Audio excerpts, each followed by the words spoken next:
as soon as I saw that, I thought of my mom and her bathroom. The next one is Quite a Year for Plums by Bailey White. Now, this one I have previously read a couple years ago. Bailey White, best known for her Mama Makes Up Her Mind book of humorous essays, sets plums in her usual territory of small-town southern Georgia. There, a number of people want to help Roger, a divorced plant pathologist and peanut virologist, find true love and happiness again. One possibility is Della, a visiting artist who interests Roger through the notes she leaves on discarded dumpster objects. Meanwhile, Roger's ex-mother-in-law is trying to make contact with outer space invaders. If almost everybody's a little crazy, they're also gentle and well-meaning and very, very funny. This one, it reminds me, it is not very plot-driven, it is character-driven. The pacing of this reminds me of Small Towns. This is the one I related to very much, coming from a small town, in that it's a little slow-paced. People's lives are, they don't go at a breakneck speed like we're used to, so it's very different. It just makes me think of home because of the pace of this novel. And also the quirky characters. There are another one with quirky small town characters, again, reminds me of home and the people I knew as I grew up. And still, I go back and visit people there and still know. So if any of these three, and this one's 220 pages. So if you are interested in small town, quirky, interesting people, mind you of home, I think these, with a lot of humor, I think you will enjoy any of these three books. So we encourage you to attend. I know, so the moderators are, and I can't remember the first two. I know the last one for this one, he is from Emporia State. He's an English professor there. I know one is from K-State that will be moderating it.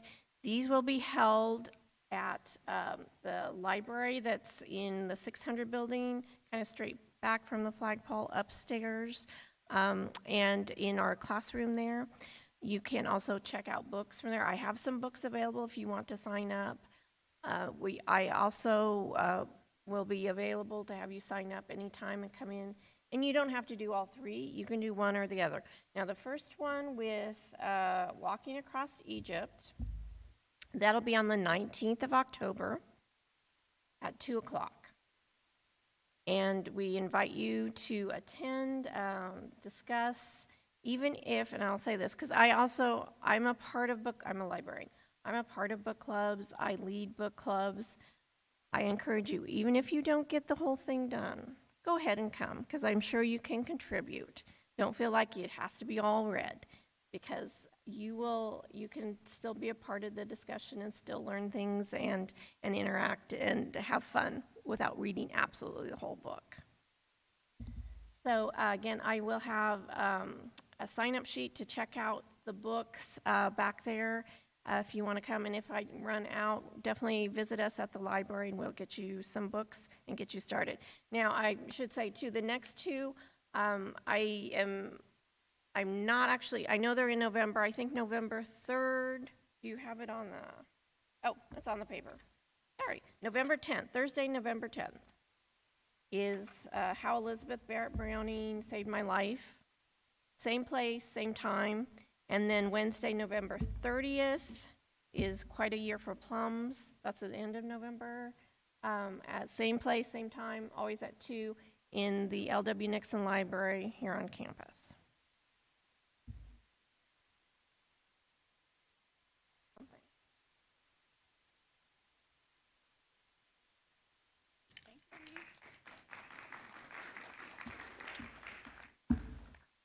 All right, Judy's going to be in the back for a little while. Like she said, she does have some copies of the books, so if you want to check them out here and save a trip to the library, you can do that. Our next speaker is Brad Noost. Mm-hmm. Very good. Noost. He's education manager and volunteer coordinator at the Museum of World Treasures, and he's going to talk to us about celestial omens and how the ancients regarded astronomical events. Please welcome Brad. Thank you. All right, thank you. you so much, yeah. All right, thank you. I was here about a year ago, so I appreciate being able to come back, but like she said, I'm the education manager and a volunteer coordinator at Museum of World Treasures, and so I've been there almost 3 years, and before that I was at the Cosmosphere in Hutchinson, and so I've been working in museums. I was there for about 12 years, so I've been in the museum field for about 15 years, and I'm an amateur astronomer. I've been doing that for quite a while, since I was a kid actually, so I really like outer space. And one of the things that is really interesting about working at the Museum of World Treasures is kind of melding my interest in astronomy and outer space with ancient history, because the ancients relied very heavily on what was happening in the sky and to make predictions and that sort of thing about things that would happen on Earth. And so we're going to talk, that will be some of what I'll be talking about today in this presentation. So we'll get going here with that, but I just, again, appreciate being able to be here today. All right, so we're going to be talking about 3 different celestial phenomena. The first are comets.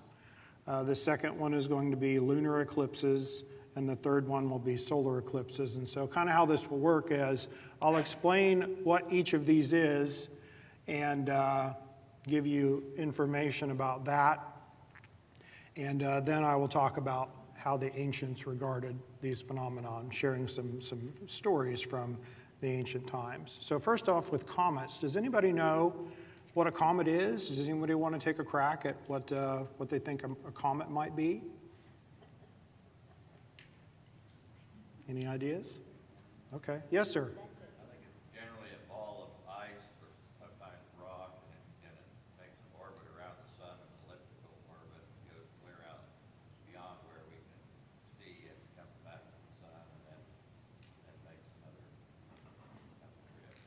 Very good. That's right. That is correct. All right, you get to give the rest of the presentation. All right, that's a great explanation. A lot of times people get comets confused with meteors or meteor showers, and I'll kind of explain what the difference between those is. But he's right. A comet is basically, the best way to think of it is kind of like an icy snowball or dirty snowball. So if you think about like if you were to take a snowball and roll it in dirt, that's kind of a good analogy for what a comet is. And yes, they do lie out at the depths of the solar system. And when they're out there, they're basically just kind of a hunk of rock and ice. And as they move closer into the inner solar system, they start to form a tail. So the icy material actually turns directly into a gas. It skips the liquid stage and it goes right to a gas. We call that sublimation. And so it spews off the back of the comet and forms a tail. And so comets can be visible in the sky for weeks or months. And so you could go out and look at one and then go out the next night and you could see it again. And they are moving around the sun, so they do change positions. And so eventually they get to the point where you can't see them anymore. But that's basically what a comet is. And the way a comet is different from an asteroid is basically just a great big hunk of rock and mostly metal in space, and it does not form any kind of a tail. It's just a great big, like if you think about Star Wars and the asteroid, all those asteroids in the asteroid field and that sort of thing. But that's what the difference is.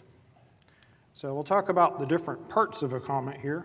See if I do have a pointer here. See if you can, if you can see that. That's okay. So the different parts though, if you look up there, at the top we have the dust tail. So we have an arrow that points to the dust tail there. And so the dust tail is just the particles of dust that are streaming off the back of the comet. And you have a coma, which is an envelope of hydrogen that surrounds the nucleus. The nucleus is the core of the comet, so that's the rocky, icy part of the comet. And then you have what's called an ion tail, and the ion tail is actually a gas tail. And that spews off the comet kind of off to the side, and it can glow a bluish color, and it becomes charged by particles from the sun, which we're going to talk about next. So the reason why the comet's tail always points away from the sun, which it does, is because of something called the solar wind. And the solar wind is not wind that you think of in the sense that we have here on Earth, where you have air blowing. There's no air in space, there's no air molecules. So the solar wind are actually charged particles, pieces of atoms like protons and electrons that are spewing off of the sun. And that happens at about 1 million miles an hour. And so this diagram here, what you see around the Earth there, those blue lines around the Earth, is what the magnetic field would look like if you could draw it.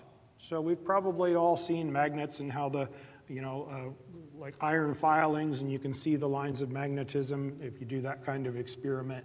But the Earth has a magnetic field because there is a liquid mantle that is circulating around a solid core, and that creates a magnetic field. So the lines of magnetism extend out from the poles. And so the solar wind interacts with our magnetic field, and it also gives us the Aurora Borealis. So when we have strong solar activity, that energy actually travels down the lines of magnetism and charges the atmosphere at the poles. And so how many of you have seen the Aurora Borealis? Anybody ever seen the Northern Lights? Been up to Alaska or somewhere like that and seen the Northern Lights? Sometimes the solar activity is strong enough that the Aurora Borealis can even be seen in the northern part of the United States. So I've seen a little bit of it when there was some really strong, but I've never been way up north to look at it. So that's one of the things that I would like to do.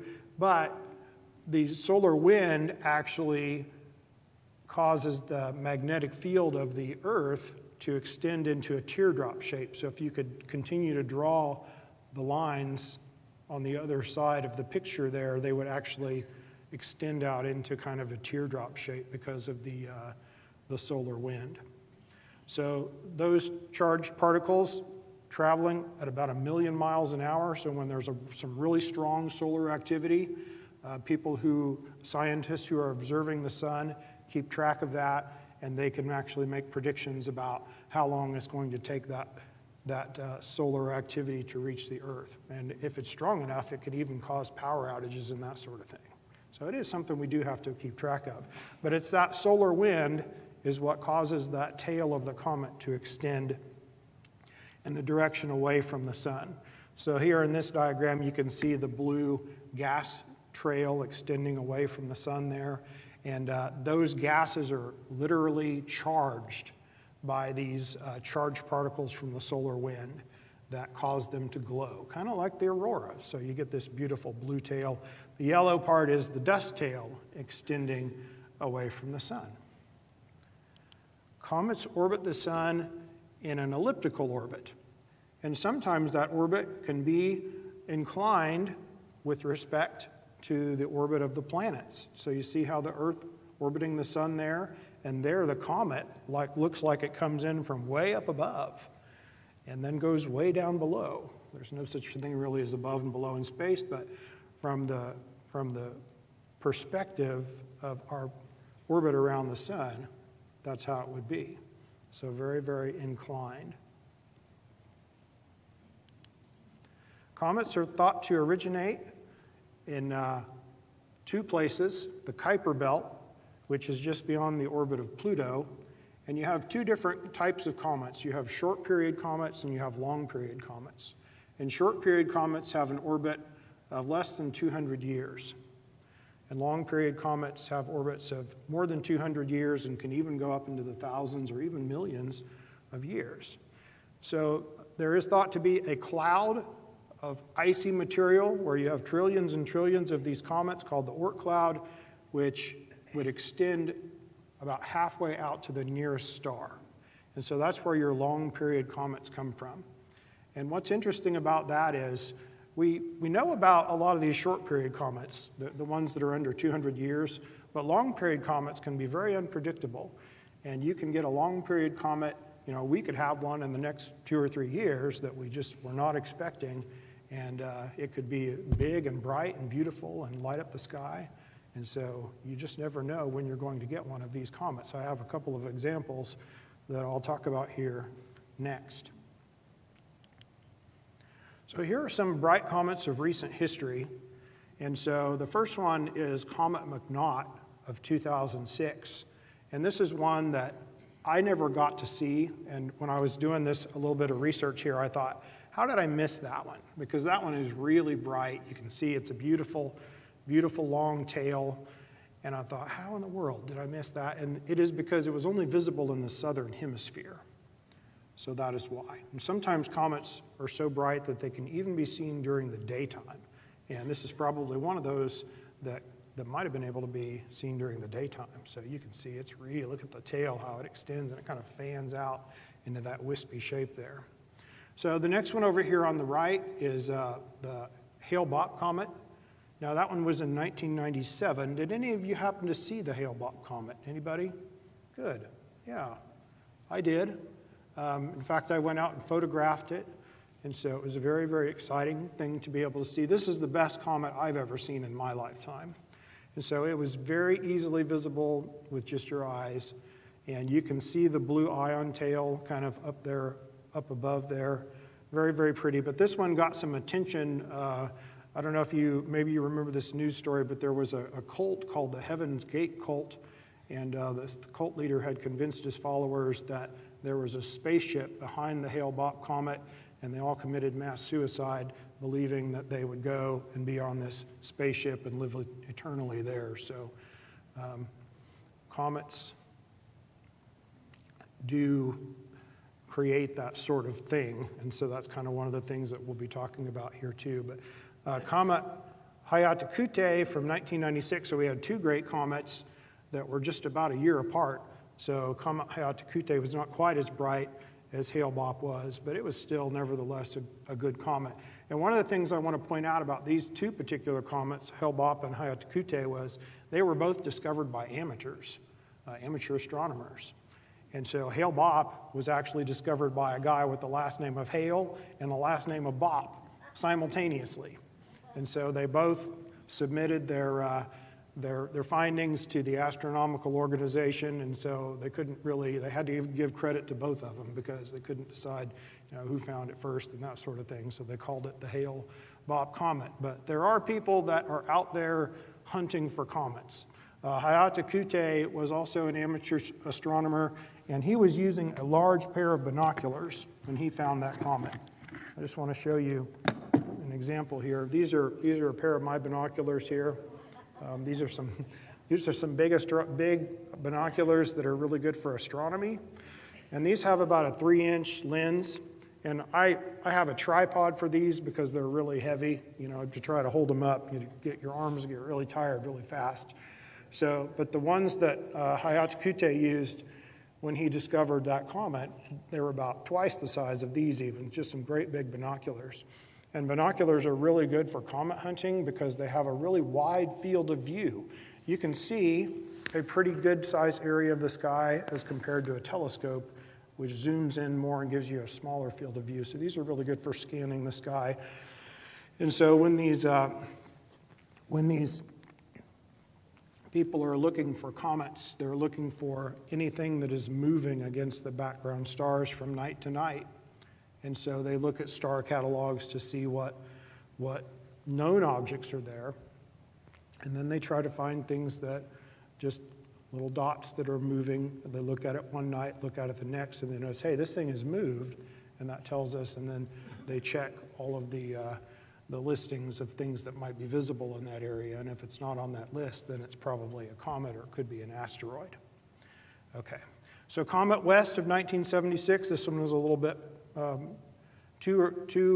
was a little kid, so when this one, does anybody remember seeing Comet West? Comet West, 1976. I'm glad some of you got to see the Hale-Bopp Comet, though. That's really, really good. So that was a great one. We had some recently here. We had the one in 2020, and now I can't remember the name of it, but it was a pretty good comet. Not as good as Hale-Bopp, but not quite, maybe just barely naked eye visibility. Okay, so Halley's Comet, probably the most famous comet in history, had an appearance in 1986. You notice that I did not have it on my list of bright comets from the previous slide, and that's because Halley's Comet just really wasn't very bright. In fact, it was kind of underwhelming. It wasn't nearly, there was a lot of hype about this appearance of Halley's Comet, and it just did not hold up to the expectations, and it was just pretty faint. I did go out and look at it. I was in high school at the time, and I had a telescope and binoculars and went out in the country and looked at it, so I did get a chance to look at it. But, so yeah, that's Halley's Comet. Anybody see Halley's Comet in 1986? No? You did? All right, awesome. Okay, here's the orbit of Halley's Comet. So that furthest line out there is Neptune, and then the next one in is Uranus, the next one in is Saturn, the next one in is Jupiter, and then the smaller ones are the interplanets, Mars, Earth, Venus, Mercury. So Halley's Comet actually extends clear out beyond the orbit of Neptune, and it takes about 76 years for Halley's Comet to go around the sun. So you notice how as it's way out there at Neptune, it goes pretty slow, and then as it approaches the sun, it starts to go faster, and that is just because the sun is pulling that comet in at a faster speed. So when it's closer to the sun, it could even go up to about 100,000 miles an hour. When it's way out in the cold depths of space, it's only going about 2,000 miles an hour. These are the planets, our solar system. And what's interesting about our solar system is it's roughly on the same plane. So if you think about the table as being kind of the plane, like the plane of the solar system, our planets and the way they orbit the sun is relatively flat. And comets, I think I said earlier, comets can orbit at these very high inclinations like you see there, that orbit of a comet, these very different inclinations to the plane of the solar system. And because the planets are roughly on the same plane, they actually follow the same path through the night sky. And this is interesting in terms of how ancient people regarded the planets. Because when ancient people would go out and look at the sky, the stars, the constellations, didn't move with respect to each other. They were fixed, at least from our point of view on Earth. But the planets, because they're orbiting the sun from night to night, or actually more from week to week or month to month, the planets would move against the background stars. So you go out and look at Jupiter one night, and a few weeks later, hey, it's in a different place now. Well, they didn't understand this. They didn't have any idea what was causing this, so they attributed divinity to the planets. They thought of them as gods, and they believed that if they kept careful track of their movements, maybe they could make predictions about things that were going to happen on Earth. And when you had planets that were really close together in the sky, like say for instance Jupiter and Saturn and Mars are close together in the sky, which does happen, we call that a conjunction. And that was significant. Sometimes that might have meant the birth of a king, might have meant something very important was going to happen. So basically, the point of that is, ancient people, when they looked at the sky, anything that was out of the ordinary, especially the appearance of a comet, that would be very significant. Let's talk about what meteors are. When you see a meteor shower, we often think of these as shooting stars or falling stars. What you are seeing is actually little bits of dust. So as the comet orbits the sun, it leaves a dust trail behind. And that dust trail actually continues to orbit the sun. And sometimes the Earth passes through that trail of the leftover comet, or that leftover trail of the comet. And when that does, those little particles enter the Earth's atmosphere at very, very high speeds, and they burn up. And so we have regular meteor showers that are predictable, that we know are going to happen because we know that the Earth is passing through the tail of a leftover comet at this time. And so, like, for instance, the Perseids are a very, very famous meteor shower, and that's one of the best ones of the year that happens in August. And so that is what that is. So it's not literally a falling star or anything like that. It's really just little pieces of dust. Sometimes asteroids can leave debris behind too, and sometimes the Earth passes through those debris clouds as well. So that's what meteors are. Okay, so Harbingers of Doom. So this is how ancient people regarded comets. If they saw a comet in the sky, it did not usually mean something good. It meant something bad was going to happen. So if you look at the picture on the left there, and you see the storm clouds, and you see the fire and all of this, and then you see a comet, it's like the comet is moving and leaving all of this destruction in its wake. And so this image on the right here is from a German astronomer, Johannes Hevelius, of a 1668 book on comets called Cometographia, and shows how comets were often depicted as fiery swords across the night sky, a traditional sign of war and death. Chinese depictions of comets. The Chinese did keep extensive records of comets, the disappearances and the appearances. That is something that kind of set them apart. Instead of just observing them, they really did keep very, very good records. And atlases have been found dating back to the Han Dynasty, way, way back, 202 BC to 9 AD. But the Chinese also regarded comets as vile stars. But they thought that if they kept careful track of the appearance of the comets and how they were different, because not every comet looks the same, they thought each different appearance meant something significant and maybe would be predicting something significant about the comet. Comets have been blamed for foretelling earthquakes in Switzerland, the assassination of Julius Caesar, Francisco Ferraro's conquering of the Incas, and the Black Death in Europe during the Middle Ages, and lots of other things, but those are some notable ones. So here is a particularly famous appearance of Halley's Comet of 1066, and I'm just going to read this because it's too much information for me to remember, but possibly the most famous visit of Halley's Comet came in 1066 when it appeared in the sky near Easter when the Normans invaded England. The Bayeux Tapestry, an embroidery recording the events of the invasion and the eventual Battle of Hastings, featured the comet shown in the top left-hand corner in the picture on the left. The comet, described at the time as the Comet Star, was seen as a bad omen. In the tapestry, an attendant tells King Harold, who had rightfully claimed the English throne, of the appearance of the comet.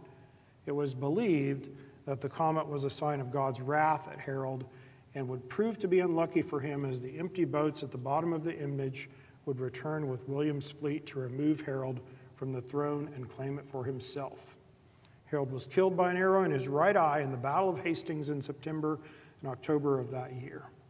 So there we have, right there in the Bayeux Tapestry in history, a picture of Halley's Comet and the doom that it would foretell. Edmund Halley was an astronomer and a mathematician, and he was really the first person that realized that the appearance of a comet in different years was actually the same comet, because they thought at that time these were different comets. And he predicted the next appearance of the comet, which would be in 1759. Unfortunately, he didn't live to be able to see that appearance. But he was friends with Isaac Newton and used Isaac Newton's theories of gravity to calculate the effects of the comet, or the effects of Jupiter and Saturn's orbits on the comet. In 1910, there was an approach of Halley's Comet, and there was much hysteria about this particular approach. In fact, this is the first time Halley's Comet was able to be photographed. And it was a really great appearance. It was a very close approach with Earth, and so much so that Earth actually would pass through the tail of the comet. And at this time, they were able to do spectroscopic analysis of the comet and tell what gases were actually present in it. And they determined that a gas called cyanogen, which is a toxic gas to humans, they determined its presence in the comet. And so there was this belief that people were going to die because we were passing through the tail. And so there was a lot of mass hysteria that was going to be the end of the world. There were people selling anti-comet pills. And it turned out that passing through the tail was no big deal. The gases were diffused enough that they didn't cause any kind of problem at all. So, but, you know, there were people that made money on preying on people's fears. So, but it would have been a great appearance of Halley's Comet nonetheless. It would have been a really good one. So, okay, so that does it for comets. Now we're going to move on to lunar eclipses. And so lunar eclipses occur when the moon passes into the Earth's shadow and darkens out the moon. So I'll show you a little bit of eclipse, what the kind of the geometry of the eclipse looks like here. And so when the moon is passing into the shadow of the Earth, as you see there in the picture, you get a lunar eclipse. And so it darkens out. In fact, we had one back in May. Did anybody happen to see the lunar eclipse in May? These occur on a fairly regular basis, yeah, and they're really pretty, and the moon can glow a nice red color and that sort of thing. Now, you might wonder, why don't we get a lunar eclipse every single month? Well, that's because the Earth has a little bit of a tilt in its orbit around the Earth with respect to how the Earth orbits around the sun, and that little bit of a tilt makes it so most months the moon either passes above or below the sun, below or above the shadow of the Earth, and that's why we don't get an eclipse every single month. Everything has to line up just right for us to get an eclipse.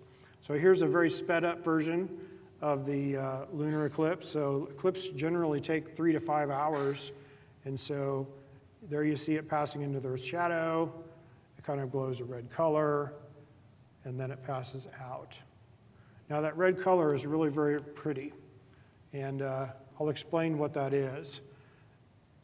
When you see that red glow on the moon, which to ancient people that looked like blood, and that, you know, that seemed like a really bad omen, but when we see that red color, what we're actually seeing is sunrises and sunsets all over the Earth being projected onto the moon.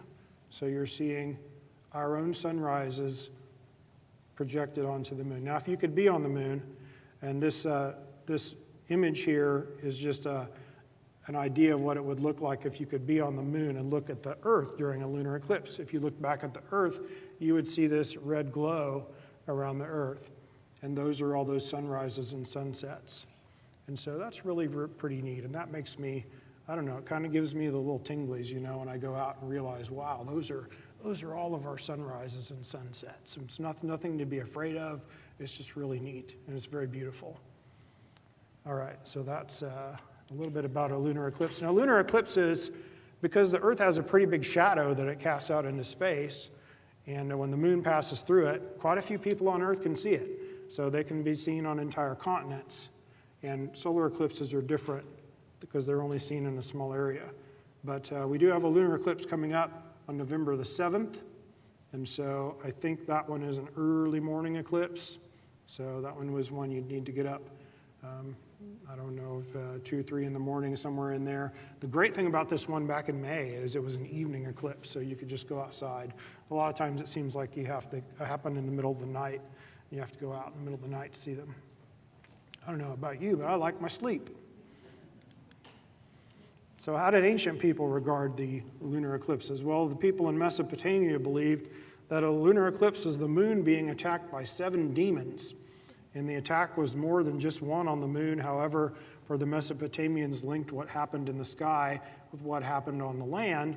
And because the king of Mesopotamia represented the land, the 7 demons were thought to be also attacking the king. And in order to prevent this attack on the king, the Mesopotamians made someone pretend to be the king. How would you like to be that person? So they would be attacked instead of the true king. And after the lunar eclipse was over, the substitute king was made to disappear, possibly by poisoning. So what an unfortunate job that would be. No thanks. The Incans believed that the lunar eclipses occurred when a jaguar ate the moon, which is why a blood moon looks red. The Incans also believed that once the jaguar finished eating the moon, it could come down and devour all the animals on Earth, so they would take spears and shout at the moon to keep it away. In Chinese culture, some people would ring bells to prevent a dragon or other wild animals from biting the moon. In the 19th century, during a lunar eclipse, the Chinese Navy fired its artillery because of this belief. This is a famous story about a lunar eclipse involving Christopher Columbus. I should preface this by saying, by this time, people who studied the sky had been able to predict lunar eclipses and had an almanac. And so Christopher Columbus, in an effort to induce the inhabitants of Jamaica to continue provisioning him and his hungry men, successfully intimidated them by correctly predicting a total lunar eclipse.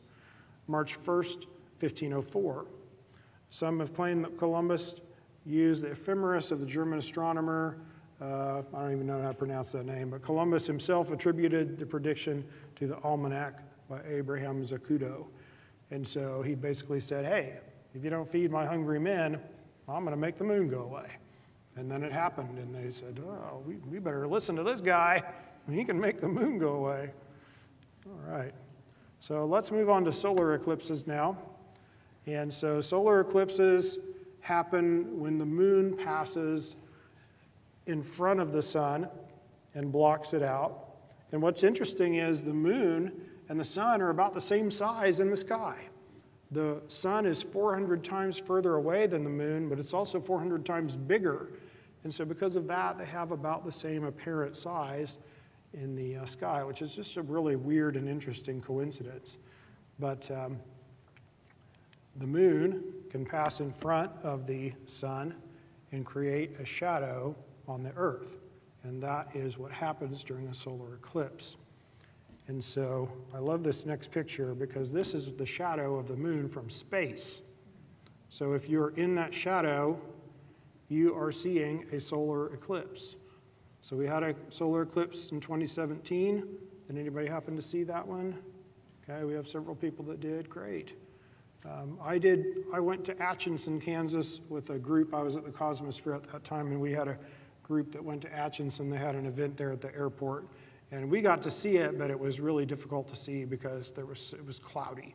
It had been rainy all morning, and we could see little glimpses of it as the clouds kind of would break and let us see bits of it. But not a great view. All right. So you have different kinds of eclipses. When the moon, the orbit of the moon around the Earth is a little off center. I mean, the sun, so you have times when the moon is closer to the Earth than others. And so because of that, you get different types of eclipses. So when the moon is at its more closer approach to Earth and it passes in front of the sun, then you get a total eclipse, meaning the moon can completely block out the sun. But if the moon is at its furthest point, when it passes in front of the sun, then you get what you call an annular eclipse. And an annular eclipse, basically the moon can't block out the entirety of the sun, and you end up with this ring around the moon. We call that the ring of fire. So those are two different types of eclipses. Of course, the solar eclipse is the best, and that is when that moon totally blocks out the sun and the sky darkens and all of that. So that's really interesting. Okay, so I have a little activity, if you'll indulge me with this. I'm not sure how the distance will work with this, but if you take your hand and make a fist, or maybe use your thumb, see if you can block out the sun, and just put your hand to the point. You might need to, if your thumb isn't big enough, then you could use your fist. But if you block out the sun and pretend like your hand is the moon and your head is the Earth, you're basically simulating a solar eclipse. And if you move your hand a little bit forward so to where you can still see some of the ring around the sun, then that would be an annular eclipse. And you can block it out completely. All right, so that's just a kind of an easy simulation we can do to help understand how an eclipse works. By the way, those dark spots that you see on the sun, those are called sunspots. And those are areas of a lot of high magnetic activity, and actually they cause kind of a cooling area where that is. Okay, so here's just some bigger images. So this is what an annular eclipse would look like, the ring of fire. Now this isn't going to darken the sky. I mean, it probably would darken it a little bit, but not like the noticeable darkening that you get during a total solar eclipse. So this is a total solar eclipse, which completely, when you're in the area of the shadow, then you get that darkening of the sky, and really is quite phenomenal.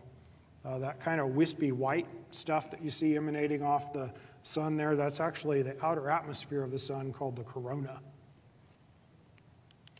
And then a partial solar eclipse is when you can see the moon partially covers the sun, and that is when you're not in the path that the shadow takes. You're kind of away from it a ways. Now I want to tell you something just real quickly, and you probably know this, but solar eclipse observing, to observe it directly, you have to have protective equipment. You have to have solar eclipse glasses, you have to have, they make, for like my binoculars, they make solar filters that would go on the ends. They make solar filters for telescopes. There's a certain type of welding helmet that works, like a number 14 welding helmet. I don't know welding helmets, but I know there's a particular welding helmet that's suitable.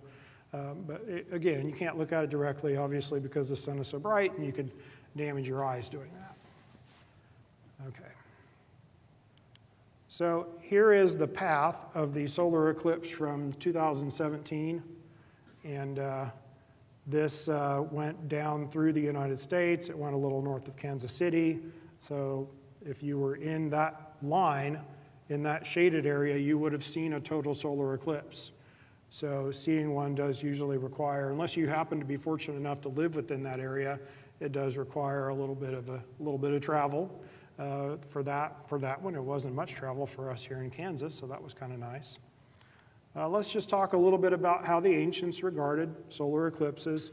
In ancient Egypt, Apep, the serpent of chaos and death, opposed the god Ra, the sun god, and was always trying to reach Ra's skyboat to devour the sun disk. But in the end, Ra was always able to fight him off, and the sun would come back. Ancient Greece, the Greeks thought an eclipse meant the gods were about to rain punishment down on a king. So in the days before an eclipse, they would choose prisoners or peasants to stand in as the king in hopes that they'd get the eclipse punishment and the real king would be saved. Once the eclipse was over, the substitute king was executed. So there we go again, with executing the substitute king. The Aztecs predicted that if there was a solar eclipse accompanied by an earthquake, the world would end. So every day on the year of 4 Olin, they would perform a ritual human sacrifice. And in Norse mythology, the sky wolves, Hades and Skull, chase the sun and the moon endlessly, waiting for Ragnarok, when they can finally swallow their prey and plunge the earth into darkness, heralding the final destruction of the Viking gods. It's not entirely clear whether the Vikings thought of eclipses as near misses on Ragnarok, with Hades and Skull nearly capturing their prey, but many scholars believe there's a pretty strong possibility that they did. And this is what the sky looks like during a total solar eclipse. You get a darkening. You can even see stars. There's kind of a ring of light around the horizon, but animals get fooled into thinking that it's nighttime, and they do the things that they do at night to get ready for nighttime. Here's another view.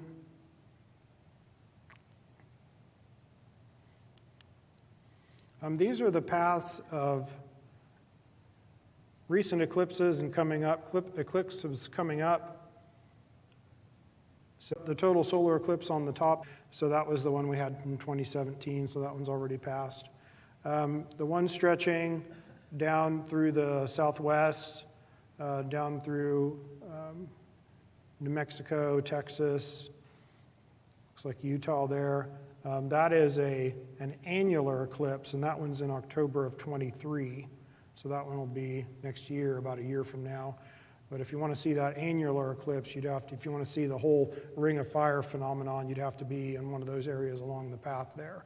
Now, can we see it here in Kansas? Yes, but we're going to get a partial eclipse, meaning it's going to be one of those where the moon is just kind of taking a bite out of the sun. So in order to see the whole thing, you got to be in that path. Now, what I'm looking forward to is the next solar eclipse, and that one's in 2024. That's going to be April 8th.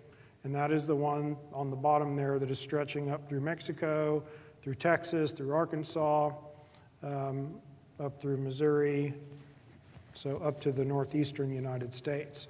And if you notice, you got to be in that path to be able to see the total eclipse, to be able to see the sky darkening. But if you notice, look how much wider that area is than the one from 2017. So that means a lot more people will be able to see it. Millions of people will be on the path of that. It cuts up through Dallas and some other Indianapolis or some other bigger cities. So that'll be a really good one. I've already got it on my calendar, and I'm going to be requesting some time off, and I'll probably be going down to Arkansas or somewhere to try to get a look at that, because if you've never seen a solar eclipse, it's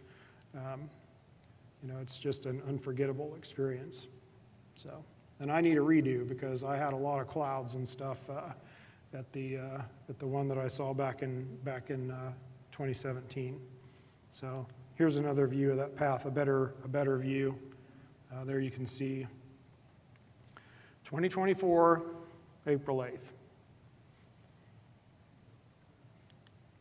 And lastly, this is just a view of the people in Atchison. You can see all the clouds, but this is a view of the people there looking at the eclipse. And this is just I love this picture because everybody was so excited. And when the eclipse, when the sun actually did, there was a lot of cheering and a lot of hollering, and just people were having a great time. So even though we could only see little bits and pieces of it, it was a good time. So anyway, those are eclipses. So I hope from this you've maybe have an idea now what a comet is, maybe kind of what the difference between lunar and solar eclipses is. One of the things that I appreciate is that we know what these things are now. We don't have to be afraid of them anymore. We don't have to worry. We can just go out and enjoy. And there's enough other things to worry about that we shouldn't have to worry about stuff going on in the sky. I have a question. Sure, of course. A few weeks ago, they were talking about you could see Jupiter. Yes. And what were you going to see if you went out? Okay. You were out in the Yeah. away from the light. Yeah. What was it supposed to look like? Well, if you go out, you could go out tonight or basically any time this fall. And Jupiter right now is in the southeast, so when it gets dark, it's really bright. So you don't have to know the stars or anything. You just go out and look for a really bright looking kind of yellowy white object. And Going to be round or? it's going to look like a really super bright star, unless you have binoculars or a telescope. If you have a telescope, then you're going to be able to zoom in and you're going to be able to see it, and it'll look round like a disc. But just your eyes, you're just going to see something really bright. But even that is really pretty to go out and look at. And the neat thing is it's at one of its closer approaches to Earth, basically. So it's closer than it's been in about 60, 70 years. And so for people looking at it with just their eyes, it's going to be brighter than it normally is. For people looking at it through a telescope, that means it's going to be, because it's closer, we'd be able to see more detail on it, which is pretty exciting. So Saturn is also visible. Saturn's not nearly as bright, but it's more in the south, but it's brighter than all the other stars around it, so you'd be able to see it too. So Jupiter and Saturn, but they're going to be visible, like Saturn will be visible all through fall, probably start losing it around when we get into winter, but Jupiter should still even be visible in winter. So I'm glad you asked that. I was actually going to talk about that, so I might have forgotten if you hadn't brought it up, so thank you. Well, I went out and I looked, and the moon was to here, and there was a bright light just left of the moon. Yeah. Is that what I was? Yeah, probably. Yeah, I think so. Yeah. But it wasn't round. Yeah, well, it isn't going to be round unless you've got a way to look at it through a telescope. You got to be able to zoom in on it with a telescope to be able to see the round disc. Yeah. Yeah, but you can sure see it. It's really pretty with just your eyes, though, to be able to take a look at, because it really is so bright. So it is a great thing to take a look at. Yeah. So I can say I saw it. You saw it. Yeah, I think you did. You can say you saw it for sure. Yes. Do you have a question? Has any known recorded comet run out of gas and turned into an Well, the thing about it is that every time a comet passes around the sun, it loses some of its material. So, because it's always, because, you know, every time it goes, it's going to lose ice. And so eventually, you know, it may get to the point where it loses enough material that it can't really form a tail anymore. I think it'd still be a comet, but probably just a tailless comet. So, I don't know if that really answers your question, but. All right. Oh, yes. In 2017, I did go to Kearney, Nebraska to see the solar eclipse. Uh-huh. And people we went with took us out on a abandoned railroad trestle that went over the Platte River. So we were higher than it would ordinarily be. And Nebraska's really flat up there. And you could see the cliff, which was very impressive. But the other thing, you could see that ring of the horizon all around in the Yeah. twilight area. And we had a 360-degree view of that. And that was as impressive as the eclipse was. Yeah, yeah, that is amazing. Yeah, my parents were a couple hours west of me because I was in Atchison, and they said they got a great view of it. So I'm like, you know, The weather was bad. We got Yeah. lucky that the clouds parted. Yeah. That I know over in Kansas City area and all that. It was a big rain out of. yeah, it was. I think it was even worse a little further east of us because there was somebody I knew was up in St. Joseph, and he didn't get to see it at all. So I'm like, well, at least we got to see a little bit of it, you know, the clouds as they kind of break. But it doesn't last very long. It's only a few minutes. So that's the thing. I think the one in 2024 is supposed to be longer. So the time of totality. So that time that the moon totally covers the sun just isn't really very long. So you really got to be a little lucky with the weather, you know, because, yeah, but he's right that, and you can actually see the shadow approaching from a distance. You can see the shadow coming. So that's really, really neat, okay, because that shadow is moving down that line. So it's moving across that line, and you can see it coming. Yeah, any other questions? All right. Well, I'd like to thank you for joining me today and coming out and listening, and I love to talk about this stuff, so it's enjoyable for me. Yeah, thank you.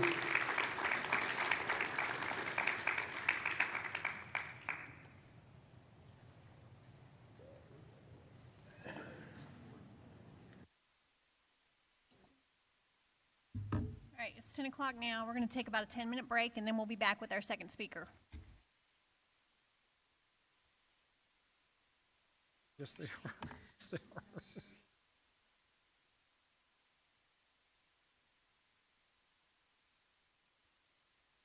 Appreciate it.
It's showing a mirror my, it's not mirroring my. It's not mirroring your image. What do you mean? So like when I showed up there, I'm getting just my.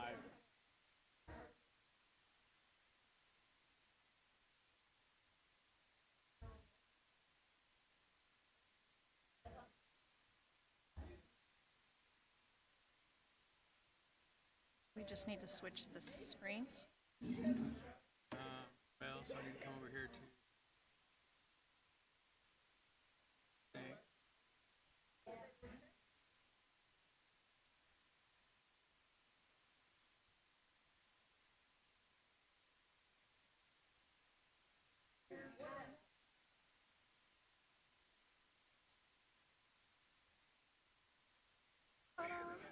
Now that can move over there, maybe? Well, it's up there already. Well, you don't want this. Yeah. Here, I'll just run it off with this. Yeah, I was thinking about having you bring the truck over. That would be very cool. Should have done that today.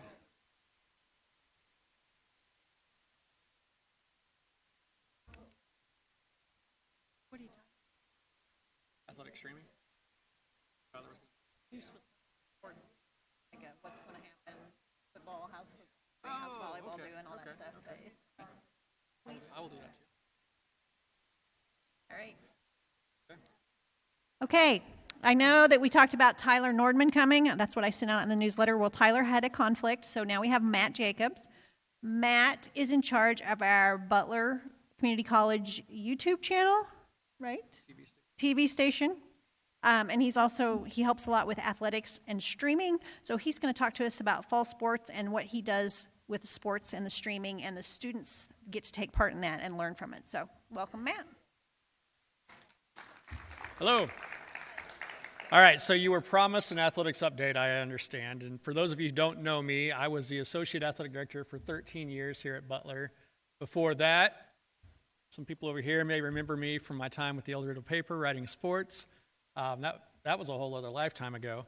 So I left the El Dorado paper. I came out to Butler. I worked in the marketing department here for 3 years. I was writing copy for magazines and advertising and that kind of stuff. Really enjoyed working for the marketing people here, but I really wanted to focus on sports.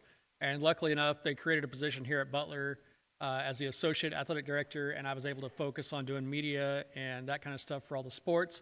And as a part of that, we created all the social media channels for Butler Athletics, which we still use today.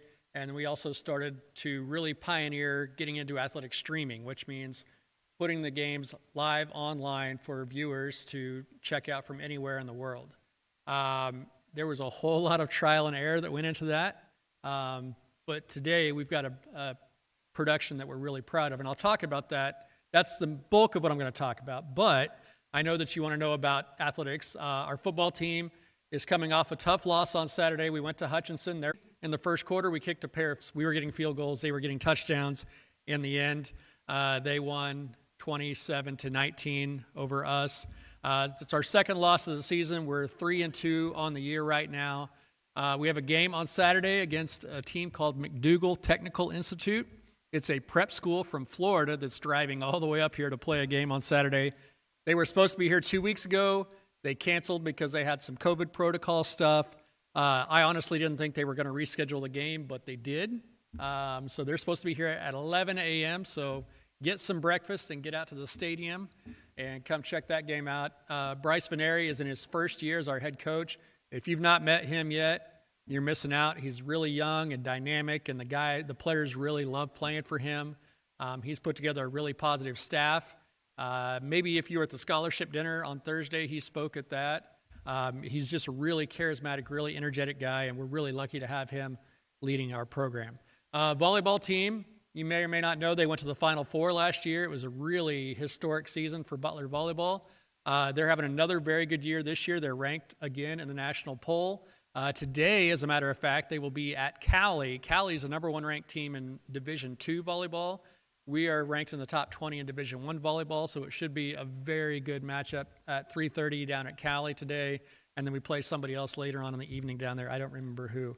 Our soccer team, head coach Adam Hunter has been here for 16 years. He's really built a nice program. They've been to the national tournament 10 times. Earlier this year, he convinced me to drive the bus to take them to Kansas City, at which point they caught a flight to New York. They went and played 2 games in upstate New York, got to visit Niagara Falls, got to come back to New York City, walk around Central Park. And so it was a really great experience for the girls. They did a lot of fundraising to be able to pay for that trip. So really cool experience for them. Oh, and by the way, they beat 2 nationally ranked teams in New York, including the home team. So it was a really great start to the season for them. They played at home on Sunday against, or was it Saturday? They played at home on Saturday against Hutchinson, who is also nationally ranked, and they beat them 3-0. It was good to see. It's always good to see us beat Hutchinson. I don't care what the sport is, right? And so the football team may have lost on Saturday, but the soccer team certainly held the flag high for Butler because both teams were playing football, or both teams were playing Hutchinson the same day. So the football team lost, but the soccer team won. I don't have their schedule right in front of me. I think tomorrow night they go to KCK and play there. And so they're having another really good year. They're in first place in the conference. Hutch was, so there's 2 divisions in soccer. There's an East Division and a West Division in Kansas. We're the top team in the East Division. Hutch was the top team in the West Division. So I think we proved that we're the top team overall right now because we handled them pretty well.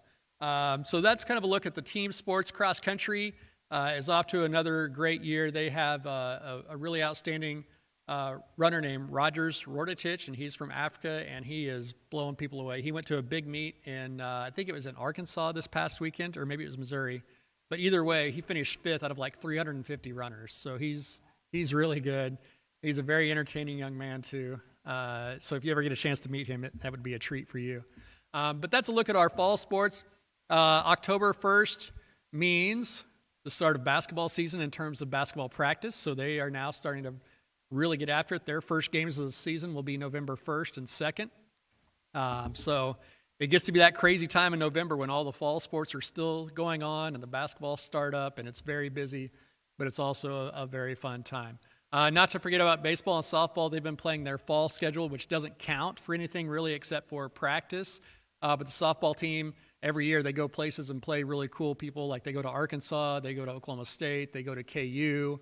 And so they play all those Division I schools, and they usually hold their own pretty well against the big boys, if you will. So that's a look at Butler Athletics. I know that's what Tyler was going to bring to you, probably in much better detail than I just did, but hopefully that gives you an idea of what's going on. So when Tyler asked me to fill in for him, I thought, well, what can I talk about? And I thought I would talk about the thing that he and I do so well together, and that is our athletic streaming. So as I told you, for 13 years, I was the associate athletic director, and we did athletic streaming back then, and it was really just kind of a one-man band. I would kind of cobble together equipment from wherever I could get it. You know, I'd find a used video camera here or an iPad there, and we would usually have a video stream that would have just one camera, okay? And then you would hear me bringing the action commentary, okay? So then when Steve Kless was our station manager, did a great job for a long time at Butler, but he retired. And I was kind of looking at a way to get out of being full-time in athletics because my kids are now teenagers and they're playing sports. And so many times I was missing their events because I was at Butler events and there was a lot of conflict. So I was looking for a way to have a more normal schedule. And I thought, you know what? I can do the TV station stuff well enough. And so I applied for the job, and fortunately, they gave it to me. And then that opened up the door for us to bring in somebody to replace me as the associate AD, and we got super lucky. We hired Tyler Nordman. He was the athletic director at Highland. He's originally from Augusta. He's a young guy. He's got great ideas, great vision, a lot of energy. And so when I took over the TV station, now I had access to all kinds of cool TV gear, right? So we used the equipment that I had, the know-how that I had, his energy, his know-how, and we have kind of combined forces, and we've really created something kind of cool. So I've got a little bit of a slideshow that I was going to show you. Nothing fantastic, but this is the on-air light that's on in our studio. If we're filming something live in the studio, we kick that on so nobody walks in on us and interrupts the show. There's a picture of me broadcasting a baseball game at McDonald's Stadium. That's probably a picture that's 7 or 8 years old. They're much less gray in the beard from that one. There's me broadcasting Butler Volleyball. That's probably 2 years ago. Okay, this is Dennis Higgins and I. If you listen to Butler football on the radio, you hear Dennis Higgins. He's in his 16th or 17th season now broadcasting Butler football. And so Fane Henson is his color man for the home games and then a few of the select road games. Fane doesn't travel too far. He did do the Hutchinson game on Saturday. So when Fane's or the combo, when it's a longer road trip, it's usually myself who goes and is the color commentator for Dennis. So there we are, we're at Highland. In the 16 years that we have broadcasted Butler football, this is only the second time that we had to sit outside in the elements. Fortunately, it was a gorgeous day that day, so all was well. But usually, so this is Tyler on the right, Tyler Norman, our new associate AD. You can see he doesn't have any gray in his beard, so he's much younger than I. But this is us at the National Soccer Tournament in Florida last November. Very fortunate that I still get to travel with athletics to some of the events. It's kind of nice getting to choose when you want to travel as opposed to when you have to travel. So luckily they still let me tag along at some of the stuff. And he and I are a pretty dynamic tag team when it comes to creating content now, the two of us. We just kind of like build each other up, and it's really cool. This is a look at our control room, actually right back here, right behind you. We do a lot of different events in this room, and we live stream a lot of them. We live stream this every month, so if you miss out and you can't come, you can always go online and check it out. Some of the stuff we can't archive very long due to licensing and whatnot, but like today, you'll be able to go back and watch this presentation on our YouTube channel if you want to, and I'll show you where that is later on, okay? But we're very lucky to have a nice control room in this room.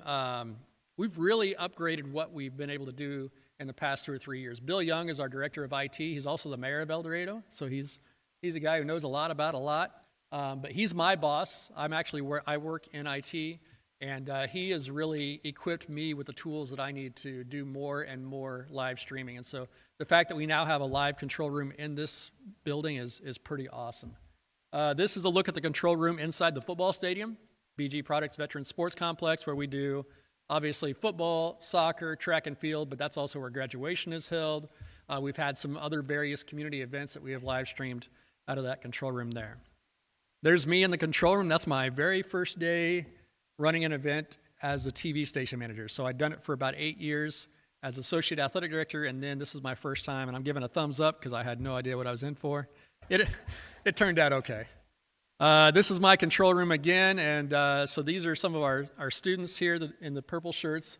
This is a girl that we hired from Wichita to come in and help us out a little bit with some of the broadcasts last year, but that's not a lot of people in that room now. Now we have like 7 or 8 people we jam in that little room, so we've got a lot going on in there. This is the control room in the 100 building, which is where our studio is located. And our studio really came into play. We produce shows for students and things in there. We do interviews and stuff, but you'll see here, this was the Butler Foundation auction in the year 2021. Because of COVID, we couldn't bring everybody together in this room like we normally do. So we did a live show in my studio that was broadcasted and didn't raise as much money as you do in the live show, obviously, but they were very happy with the amount of money that they raised for it being something that people watched online and did all their bidding online. It was a pretty cool deal to be able to bring the foundation auction into my little studio and make it happen. Also, because of COVID, we had 1 year where we didn't have real graduation, so we filmed the entire graduation ceremony beforehand. And this was my setup in the 700 building. We filmed all the speeches in the 700 building and then aired it live. Not live, but we aired it. We debuted it at a certain time. It was 7 o'clock on a Friday night, which is when graduation normally would have been held. We had it live I say live. We aired it at 7 o'clock, so it made its debut. It felt like it was live TV, I'll tell you that much. This is part of our crew at a football game that helps make things happen with the video board and the live stream. You can see myself and Tyler in the back. Tyler's assistant, Michaela's there in the black shirt. And the rest of those are all student workers. That some of them we give scholarships to, some of them we pay on an hourly basis, but it's just a big crew of students, and they've come a long way. And we've had a lot of students now going through this program that have gone on and done work at KU and K-State and other four-year schools. We also have a very cool partnership with the Wichita Wind Surge, where a lot of these kids will get a chance to work. In fact, Dylan, who's my student assistant back in the control room right now, you can't see him unless he pokes his head out here. He's waving. Go ahead and poke your head out here. Come on, Dylan. Step outside. There he is. So Dylan's one of my student workers for the TV station, and he also works for the Wichita Wind Surge. So it's a great experience for these kids. Like Dylan's an 18, 19-year-old kid getting to make pretty good money working over at the Wind Surge. They pay pretty well hourly over there. So it's a great experience for our kids to get experience there, and then they can bring that back, and they're better employees for us as well. So it's really a win-win all the way around. Here's some of our student crew filming at a softball game last year. And here is the coolest thing that we've done in a little while is we have acquired a mobile production trailer. And so this is when we actually acquired the trailer. It was a donation from Evergy. So that's Tom Borrego with our foundation office there on the left. Cherie Farmer with Evergy in the middle. She's the one who really, she and I worked together to make the donation happen. And then, of course, me. And this is our trailer. The very first time we ever used it was a softball game at Friends University at TRYC in West Wichita. We rolled that truck up to center field. It was cold and windy, and I was broadcasting the game, and if I'd have been sitting behind the plate, I'd have had the wind blowing right in my face the whole day long, the wind, the dust, all that. I was able to sit back there in my climate-controlled trailer and broadcast the game, and I was never happier. I'm telling you what. There's another look at our trailer. There's me inside there with Garrett Hanks, and it's really cool. We've been able to hire Garrett. He's a local El Dorado kid who came to Butler. We've been able to hire him on a part-time basis to kind of be my streaming assistant now, so I don't necessarily have to be at every single game. He can help me fill in with some of that, but that's he and I working at that first softball game. You can kind of see the softball game going on outside the window there. There's another good picture of Garrett kind of running the mobile. There are several of our students who are working that event, okay? And then me on the right, yeah. I don't know, this photo is another example of some of the stuff that we've done. We've live streamed press conferences. This is women's basketball as they were getting ready to go to the national tournament a couple years ago. Another shot of Garrett. There's our center field camera at the softball game. There's our crew at the end of the day with the sun going down. First event in the new trailer. We were really happy about that. There's just a random photo of one of our students working the Butler football game. More from the softball. This is Tyler on the left, and then Sean Boston, who's a former Butler student, came through our broadcasting program and is now has a full-time job working radio in Hayes. He's the voice of the Fort Hays State. It was a very cool thing to see some of our former students get some of these cool jobs. All right, there's our trailer after we got it wrapped. So Tyler designed the wrap to go around our trailer. We wanted to show athletic students, but we also wanted to show students from other areas around the college. So you'll see there we have a filmer, we have a cheerleader, we have a chef, a football player, softball player, a welder, and a trombone player on the one side. On the back, if you've ever followed our trailer, that'll get your attention. Going down the highway, if you come up on us, that's what you see. The eyes of the grizzly bear just staring at you. There's the other side of our trailer, so science, baseball, nursing, volleyball, another drummer from the band, and then I think that is construction science there at the very end. And then on the front, we have a picture of our football team running out in a full stadium, which is kind of a cool picture. So there's another look at it. I thought I'd organized these photos pretty well, but maybe I didn't. I'm a last-second fill-in, remember? So this is our truck. Jayhawk Conference Football Media Day was held at Century 2 in Wichita.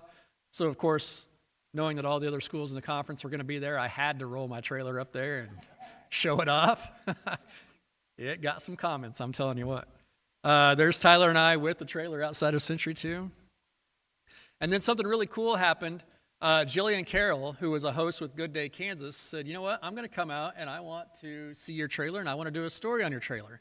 So here she was interviewing Tyler and Cherie and myself. This is the trailer set up that day with video cameras all around. There's Jillian interviewing me. There's Jillian interviewing Cherie. And then also in the background, you see Tyler is interviewing our quarterback, Jake Wolf. So not only were we being interviewed, but we were using the trailer to do live interviews from football practice, which was really cool. Football stadium, this is after the very first game of the year.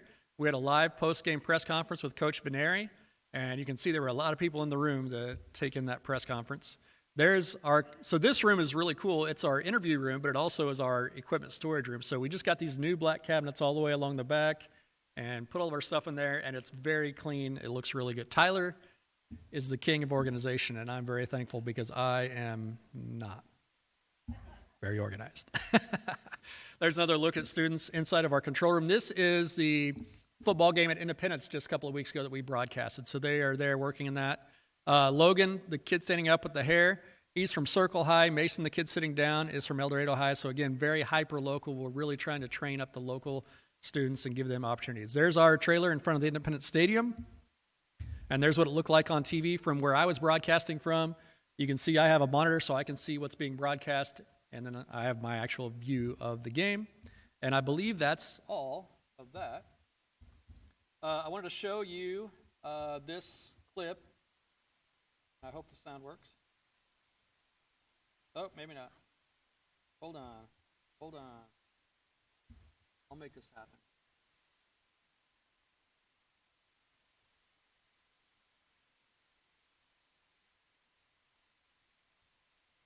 Let's see if this is any better. Oh, that didn't do it. Hold on. I'm the technology guy, I promise.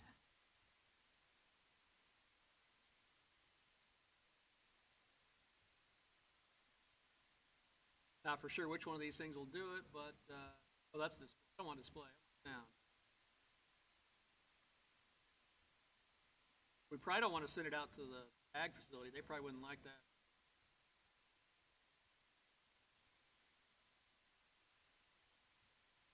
Whoa.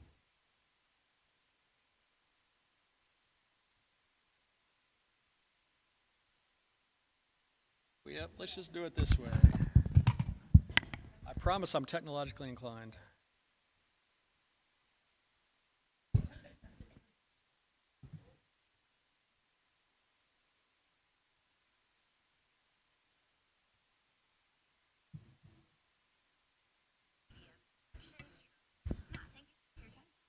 Thanks for coming out to Butler. It's an exciting time to be here. Of course, this is really, really cool. Tell us about this production truck. I see some students behind us. Let's talk about what all happens here and how it benefits the kids. Yeah, so the TV station, ever since I came to take over the TV station 3 years ago, is a dream of mine to have a mobile production trailer, both for live events for the campus and also for our nationally recognized athletics program. Sure. We've done a lot of streaming of games and events on the road. And we've always had to pack gear in, pack gear out, and sometimes we're stuck in tiny little press boxes. Sometimes we don't even get a press box at all. We're on the top of a press box, out in the elements. So we were really looking for a way that we could be in a climate-controlled environment to keep our equipment safe, to keep our students, staff safe, Sure. and to really put on the best show that we can. And thanks to a donation from Evergy, we found this trailer, and it's just been amazing. It's been a game changer for our productions. Share with us what happens here and what is produced. We're able to get our students great experience. The students behind us are directing a live show right now. We're doing a live show. We started off showing a little bit of soccer practice this morning, showing a little bit of football practice this morning. And they're getting great experience with directing shows, with replay, with audio, all the different aspects they would need to have a career in the television industry. Yeah, this is an impressive setup for sure. And really quickly, this also has to benefit your student athletes too. When we roll up to an event, you're going to know that Butler is there, and it gets our student athletes excited. And as somebody who spent 13 years working in Butler athletics, that's something I'm very excited about as well. But it's not just athletics. It's not just a TV station. The admissions department will take this on site and have live mobile enrollment. They did one in Augusta earlier this month, one in West Wichita, and had a great turnout. So this really is very exciting because it's something that benefits the entire campus community. We want to make sure we can catch what you all are doing. Where can we find the live production? So everything that BCTV does from a campus standpoint is on our BCTV 20 YouTube page. Anything that we do with our athletics department is live on the athletics website, which is butlergrizzlies.com, and there's a lot of great content out there for people to check out. Very cool. What you're doing here is awesome, Matt. Keep working hard. We appreciate it. We're going to hear from Evergy a little bit about their donation now. Now we get to hear from Senior Community Relations Manager with Evergy, Cherie Farmer, back on the show. Cherie, you're known for your generosity and, just innovative ways of donating. Share with us a little bit about this gift and how you hope it benefits Butler. Sure. We were really excited about the opportunity to upcycle one of our equipments that we had used for our promotion, our services and products that we had had. Sure. And when we had met with Matt Jacobs and he had told us his dream for the multimedia production trailer, we were like, what a perfect fit. Yeah. to be able to donate this equipment to them and have it for generations to come. Sure. This is going to impact the students. It's going to make memories. It's going to impact the community. Just one example of what you all do at Evergy. We're so, so grateful for all that you do. Thank you for joining us. Thank you. And of course, a big thank you from Butler as well. Absolutely. Pleasure. All right, guys, if you want any more information on Evergy, visit their website. Of course, catch those games that Butler is producing. But stick around. We've got more Good Day Kansas right after this. Okay, so obviously we were very thankful to Evergy for making that happen to Cherie. The story I told Deanna this morning, I was at a soccer match watching my daughter play, and I backed up and I bumped into Cherie, and I turned around and said, sorry. I said, hey, I know you, because she had worked at Butler a while ago. And so she said, what's going on at Butler? And I said, oh, we just did the groundbreaking for the Redler Culinary Institute today. And she said, well, we have a trailer we're not sure what to do with. Whoa. She said, we think it might make a good food truck. And I said, well, they just bought a food truck for culinary, but I've got big plans. So we made the trailer happen. It took a while. We first started talking about that in December. We didn't take over possession of the trailer until March. You know, that's just kind of the way that things work. You know, sometimes it takes a little while. We finally got the wrap put on in July. I was actually in Scotland on vacation. And they said, hey, your trailer's done. And I said, well, I can't pick it up for about another week, but I'll get somebody over there to pick it up right now. And so we brought it back to campus, and it looks really good rolling down the highway. It was awesome to see it go to Independence, and we just pulled up right in front of their stadium. And instead of being on the roof of the press box at Independence, we were inside the climate control. So it's really, and you know, you can't beat the price tag of basically, I think technically they sold it to us for $10. And if that's the case, it's the best $10 this college has ever spent. I'm telling you what. But yeah, we're super happy to have the production trailer, and it's great for athletics. You know, we did I think it was 132 home sporting events in the last school year is what we streamed. We stream a number of road sporting events. Like tomorrow, I'm kind of kicking around the idea of going up to Kansas City and broadcasting the soccer game on the road. We've done all kinds of events on the road over the years. And then we do all kinds of events like this, you know, campus meetings, people coming to campus to speak, graduations, honors ceremonies, Veterans Day ceremonies. There's all kinds of things that we stream on a live basis. So when you consider those sporting events and the other events that we do, we're probably looking at upwards of 200 live events that we stream a year. Now, I don't know how many of you still have Cox Cable. We have a channel 20 on Cox Cable that we will put most of that stuff up on, so you can see it there if you're not technically internet. I know I've got at least one person who just talks to me at the Y every day. He goes, I don't have the internet, so I watch it on channel 20. And so he always tells me when my stuff's getting a little stale. He goes, refresh your content. So I'm like, yes, sir. So at least I know somebody's watching it. But yeah, we put it on the cable channel. It's always available for live and then on-demand viewing online. And it's a great publicity tool for the college. It's a great training tool for our students. So that's why I know Tyler would have given you the athletics rundown, but I think he also would have told you a lot about this trailer and what it can do and what we can do now that we have it. So I've rambled long enough. Are there any questions out there? Yes.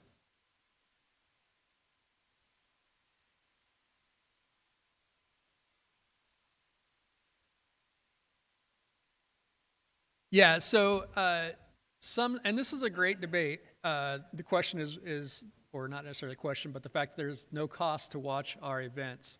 There are some schools that are charging to watch their streams. So what's interesting is that when Garden City came here for the season opening football game, they brought a production crew similar to ours. I mean, they're not us, but you know, they tried. But I mean, they put on a very good production, okay? But they have a paywall for their games. You have to pay $10 to watch their football games. You know what their producer told me at the end of the night? They had 22 people watch their stream because we were offering our stream for free, okay? And so I can't imagine why those 22 people paid $10 unless they really wanted to hear the Garden City broadcaster over Dennis, or they just didn't know that we had that available for free. So when we went to Independence, we streamed the game because Independence wasn't going to stream it. And without that, there would have been no way for our fans to be able to watch the game. This past week, when we went to Hutchinson, we elected not to stream because of a couple of different reasons. One, their stadium sits so high that the cable runs would have been pretty crazy. We've done it there before. It's not real fun. They offered a free stream for people to watch. Plus, we had home volleyball at 2 o'clock that day. We had home soccer at 6 o'clock that night. And even though we do have a really nicely built staff of students, we don't have that big of a staff. So we had to, pick and choose, who's going to work volleyball, who's going to work soccer, who was going to go work football. And so we elected just to let Hutchinson do the stream for that game. So this coming week, of course, it's a home game. We're always going to do our home games. As we look into the future of the football season, we'll be in Iowa twice. We'll be in Iowa October 22nd, and then we'll be in Iowa on November 12th.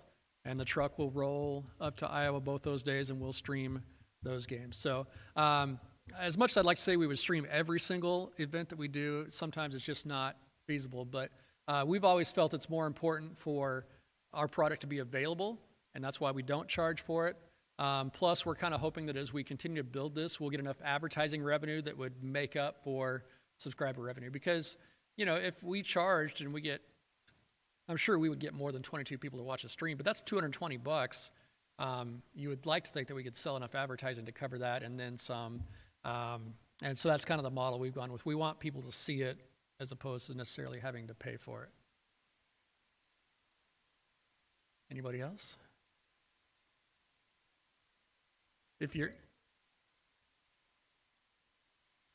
So, the reason that we were able to secure this was because Culinary already had their truck, and it's called the Grizzly Grub truck. I don't know if you've seen it, but it looks pretty cool. I don't have any pictures of it, but it does look cool.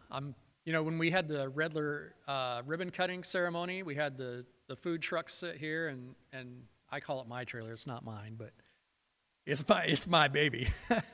So we had them kind of parked there beside each other, and it looked really cool to see both of them there together. Just for comparison, we had 7,000 people watching that football game against Garden. So then you kind of think about it, it's like, man, if I was getting $10 a piece, man, but we wouldn't have had that high a viewership, obviously, because I'm somebody who, I don't want to pay for it, right? Like if we're playing a game against another school and they're charging us to watch it, I'll more often than not probably choose not to just because I want to save my $10. But yeah, I think as long as Tyler and I have a say in it, and we should, we won't charge for our events online. We prefer to have that as a free service to our students, to the families of our athletes, and to the community members here in Butler County. Yes. See, you asked the magic question.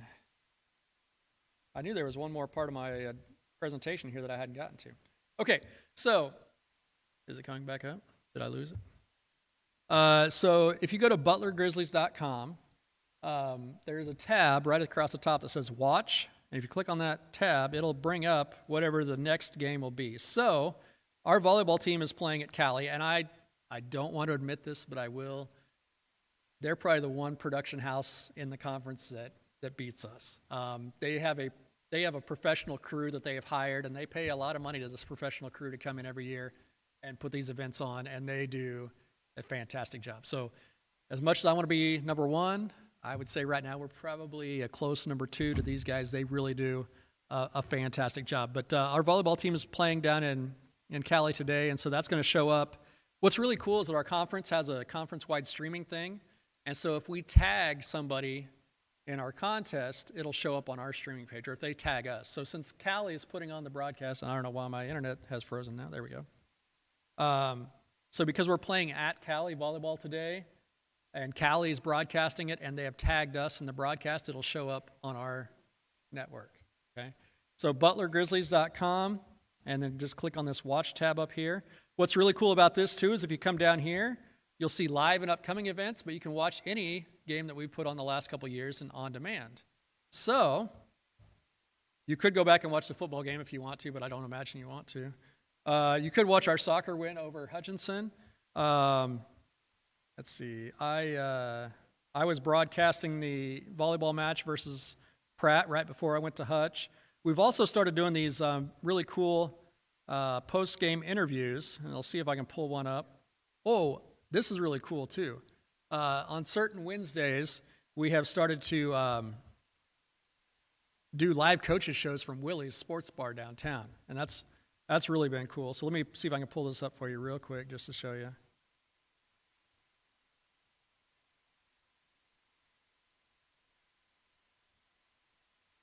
I don't know why the internet doesn't like me here.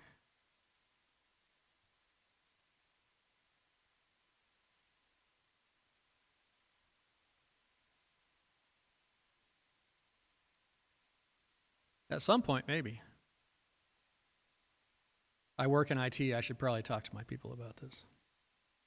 But yeah, so we do a weekly coaches show now at Wednesday. Not every Wednesday. But there's. They got to pick their poison. They want to. So there's a look at Coach Veneri and Tyler doing the live pregame or the live show on Wednesday nights. If we have home volleyball or soccer, we don't usually do the coaching show because then the coaches show wouldn't start till 9 o'clock.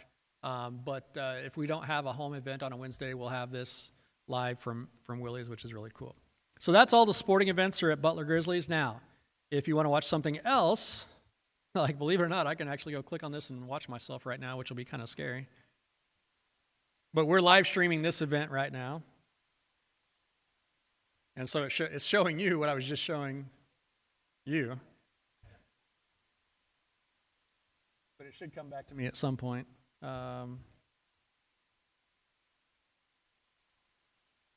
Yeah, there's our presentation. Hey, there's me. All right, we've seen enough of that. But anyway, it's youtube.com, and if you come up here and just type BCTV20 in the top bar, it'll come to our page, and you can see all kinds of stuff that we have produced. Our board meetings, those are sometimes must-see TV. They are on our YouTube channel.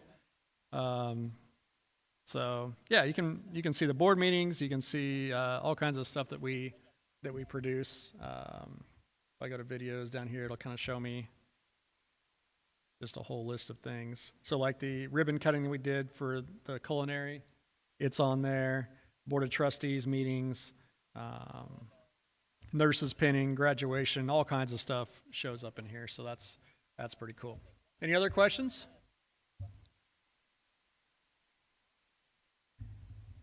Any cool stories I should be doing? Okay, so sometimes, I think you guys are about ready to get out of here. I'm holding you late, I'm sorry. Sometimes we get asked to do video projects inside the community. So right now I'm working on a commercial for United Way for their upcoming campaign. And then I got a really crazy opportunity. There's a guy in town who takes classic cars and he puts hybrid electric motors inside of them. And he's a real, he's a guy who likes speed, right? So he doesn't want to, he wants these cars to perform as well electric as they did on gas. And so he puts these really cool motors inside these things. And I guess there's a channel out there called Motor Trend TV, and they want to do a reality show on this guy. And so I went down Sunday and spent about 4 hours filming this guy and some of the people in his shop. And they call it a zero episode. It's like where they pitch it to the TV network to see if the TV network will pick it up. So we actually filmed that, and if that takes off, that could be kind of a cool opportunity for us to film a reality show right here in El Dorado. So we'll see how that goes. So anyway, thanks for listening. I hope I entertained you to some degree and educated you to another, and yeah, thanks.